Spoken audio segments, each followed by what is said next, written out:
Yo, what is going on, everyone? My name is Nick, or the Notorious Fantasy, and in today's video, we're going to be talking about my top 5 rookie wide receivers for fantasy football in 2021. Now, this video is surrounding mostly around redraft fantasy football. The rankings are pretty much identical in Dynasty, but this video is more centered around the rookie season in 2021. Yesterday's video was a top 5 rookie running backs video, so if you want to see that as well, make sure you check back after this video and watch yesterday's. And while you are down there, if you are new, please make sure you hit that subscribe button down below. Not only is it free, I post content every single day talking about fantasy football and trying to help you guys win your 2021 fantasy football championship. So without further ado, let's get into it. Now, while the running back class was not as loaded this year when compared to last year, this wide receiver class to me is pretty comparable to last season, as they do have a pretty solid top 5 in talent, at least in my opinion. Now, my number one guy is everyone else's number one guy. I thought about getting a little bit spicy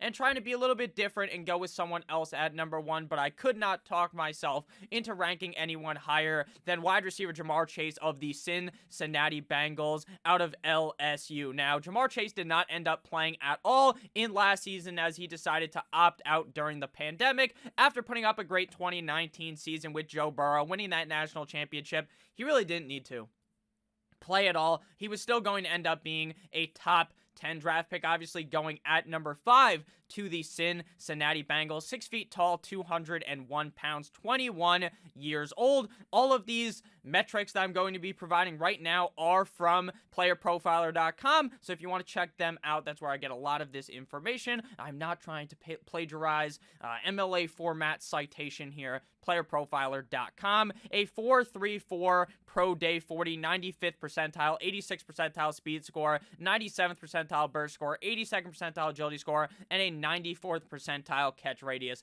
This guy, Jamar Chase, can really do it all. He can make the big catches in the end zone. He could cut a DB up fucking OJ Simpson style and then score a touchdown. This guy is unreal on all levels of the field. He is super dangerous and will likely become the wide receiver 1 in Cincinnati, obviously due to the fact that they drafted him top 5 and because of his connection with Joey Burrow. Now, obviously, you can't buy a whole bunch into the fact that they are this beautiful connection because we have not seen it yet at the NFL level, but you can just go ahead and assume that Joe Burrow was very excited when they drafted his wide receiver 1 in college. Now, Jamar Chase's college career was pretty solid, but obviously he really only played 2 seasons because he opted out in 2020. His first season in 2018, he played in 10 games, had 313 receiving yards on 23 receptions for 3 total touchdowns, but in 2020, this guy took his flag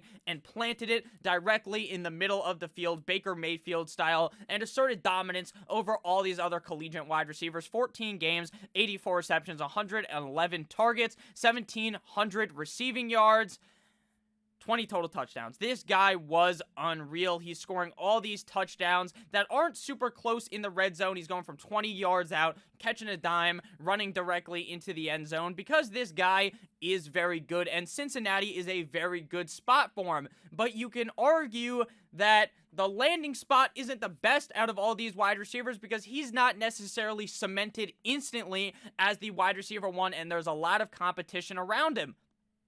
T. Higgins, Tyler Boyd, they're not going anywhere. They're not going to go anywhere. They are still going to go get targets. But I assume if this Bengals offensive line can hold up and Joe Burrow can stay healthy, that Jamar Chase will likely finish as the wide receiver 1 in terms of rookie wide receivers. I think there's only really one guy that can press him for that, and that is the second guy here, my number 2 ranked rookie wide receiver in Devonta Smith out of Alabama, the Slim Reaper Heisman boy, drafted inside of the first round as well. The Philadelphia Eagles trade up ahead of the Giants and snag the boy Devonta Smith that the Giants most likely wanted. 6 feet tall, 170 pounds, 22 years old, out of Alabama. Did not do any of the pro day stuff, so we don't have any workout metrics for Devonta Smith. Now, going into the offseason, I like Devonta Smith a lot. There's a whole lot of negativity, though, being spouted about this guy's name. They're talking about how Devonta Smith can't do it due to his body mass index. His BMI is too low. He's too skinny, but this guy was doing it in college. In the SEC, which is the division that or the conference you can most put closest to NFL talent. Now, they're obviously not NFL talent, but he's played up against guys that are in the NFL now and are pretty solid. So Devonta Smith is a guy that, in my opinion, will be able to do it at the next level, and he is going to be the wide receiver 1 in Philadelphia. Just like with Jamar Chase and Joe Burrow, people are going to point fingers. Devonta and Jalen Hurts, they played together in college, but, I mean, he wasn't fucking Devonta Smith that he was last year when he was playing with Jalen Hurts, obviously a couple of years ago. Now, Devonta Smith's college numbers are very, very good. They're even better than Jamar Chase's because he did it for a full 4 years. Jamar Chase only has 2 years of college production, and in reality, it's just that one humongous season in 2019. Now, again, that is not to dismantle Jamar Chase because he's still my number 1 ranked wide receiver in this rookie class, but that could be something that some people might use as evidence as to why Devonta Smith will be better. In 2019, Devonta Smith had 13 games, 86 targets for 68 receptions, one off of being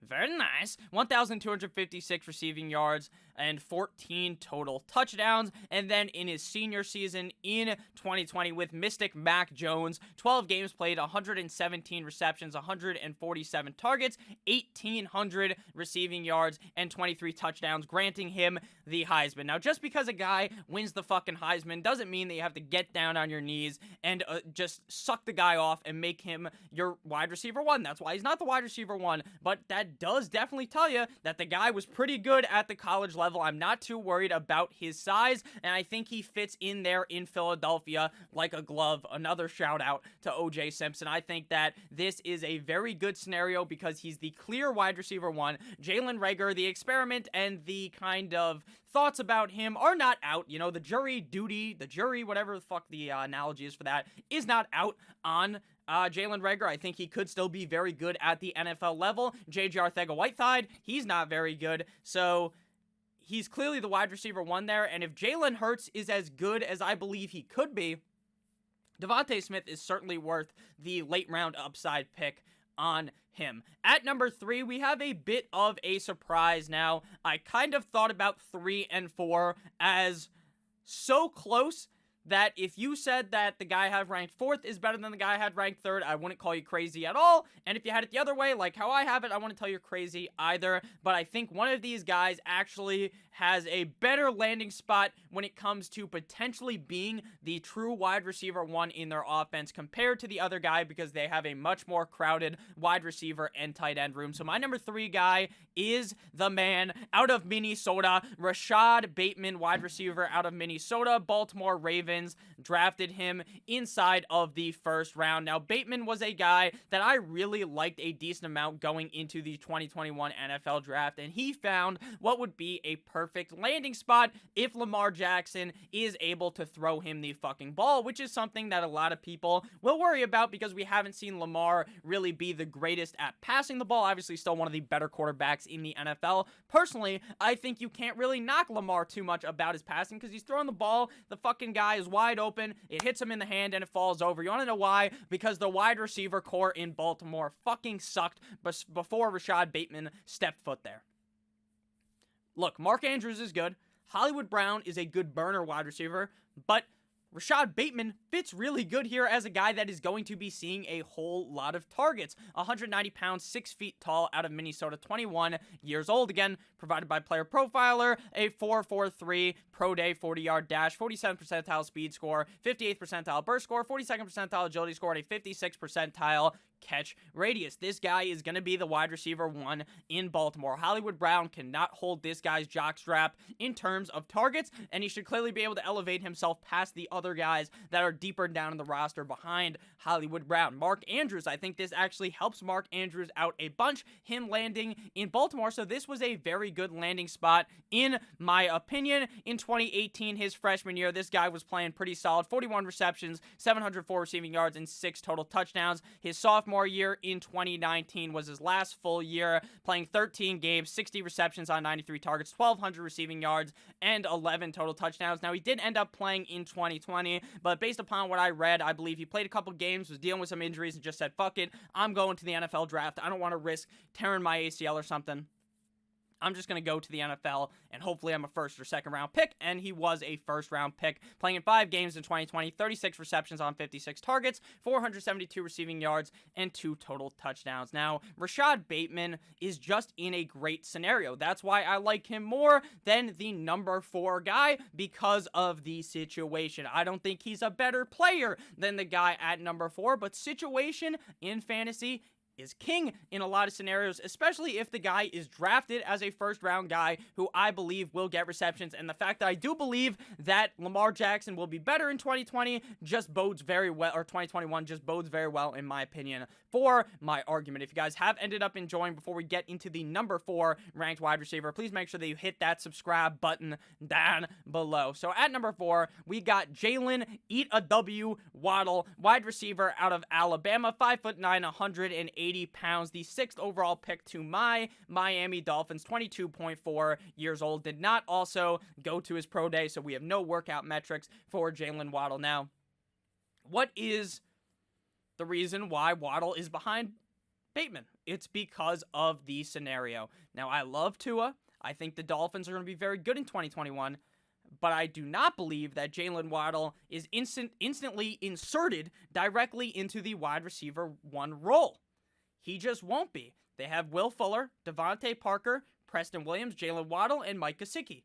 Now, I think Jaylen Waddle could easily be the number 2 guy in targets, because it seems like they'd put Waddle in the slot position, maybe, and move Will Fuller outside. I think that's what they should end up doing, and in that case, he should be pretty decent with Tua Tagovailoa, who really likes to target the slot guy, the guy that's closest to him. We don't really see Tua, at least last season, really air it out, but I think this year we're actually going to see that a lot more, with Tua being much more comfortable at the NFL level, with Fitz not sniffing up his ass to get into the game. I think while Tua will say that didn't affect him at all, I genuinely believe it did, and I think that Jaylen Waddle should be good on the Dolphins. But with Parker there, with Gesicki there, with Fuller there, I don't think he really ranks super high in the pecking order when it comes to that. Now, that doesn't mean Jaylen Waddle's going to fucking suck, because I think he should still be pretty fine. But I think there's a certain scenario where Bateman just gets a lot more opportunity, and the reason why I have him ranked ahead of him is because of this opportunity. So let me know down below what your top 5 wide receivers are. Now, obviously, I haven't given out the 5th guy, but let me know what you guys think about that. Jaylen Waddle's college numbers aren't necessarily the greatest. He doesn't have these humongous 1,000-yard seasons. He never got above 1,000 yards in his collegiate career, 2018, 2019, or 2020. But clearly, the tape, when you flip on the tape, you see a guy who looks like an NFL wide receiver. The guy looks like he could get it done at the NFL level, and that's why you don't have to dive super deep into the stats when it comes to a college prospect, because the tape really shows you why people like him. And obviously the Dolphins liked him to draft him at number 6 ahead of Smith, and ahead of a tackle that they probably should have drafted, in my opinion, as a Dolphins fan. But we got Waddle, and I think he should be fine. 2018, 848 receiving yards. 2019, 560 receiving yards. 2020, due to injury, played in 6 games, 591 receiving yards. But I think if the guy is able to stay healthy in Miami, he should be good, but just not as good as the other 3 guys ahead of him. But again, it is very close between Bateman and Jaylen Waddle. They're like right here with each other, whereas like Jamar Chase is just, in my opinion, really high up there with Devonta Smith. And my 5th overall rookie wide receiver is going to be Rondale Moore, wide receiver for the Arizona Cardinals. Now, he's not a guy that was drafted in the 1st round, but he was a 2nd round draft pick out of Purdue, 20.9 years old. This guy he's tiny.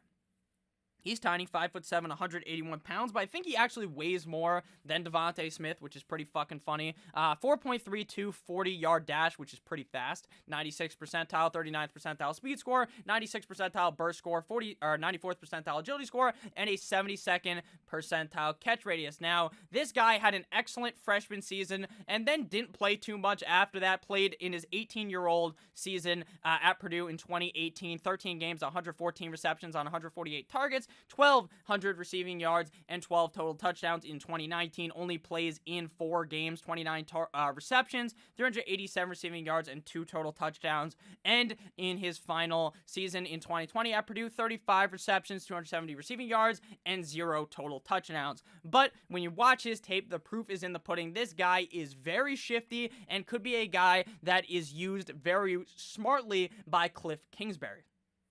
He is going to be a guy that they're going to run some jet sweeps to. They're going to get this fucking guy the ball out of the backfield. I really believe it. He could go in there as a running back, get the ball, and take this shit to the house because of how fast he is. He's going to be getting screenplays. He's going to be getting a lot of these opportunities that are going to result in fantasy football points. Now, is he the clear wide receiver 2 there? Not yet necessarily, but I think he should easily be able to beat out Christian Kirk because Christian Kirk has only shown flashes, right? He's shown these games where this guy drops like 30 fantasy points. He takes a dump, Odell Beckham Jr. style, on the defense and then does it again. And then like by 2 weeks later, you forget who the fuck Christian Kirk is because you picked him up and now he's scoring you 2 points every single week. So he's very hot and very cold. But Rondale Moore, I think, could be much more consistent at the NFL level and should be the clear wide receiver 2 in Arizona for the Arizona Cardinals and with Kyler Murray. So let me know, again, down below what you guys thought about these rankings. Am I way off with Waddle down at 4? Do you think he's better than Bateman? Again, that is definitely up to a discussion. Thank you guys all so much for watching. I love you guys all so much. Happy Thursday as you guys are watching this. It's almost Friday, baby. Happy weekend almost. Have a great guys' day. Make sure you stay safe. As always, goodbye.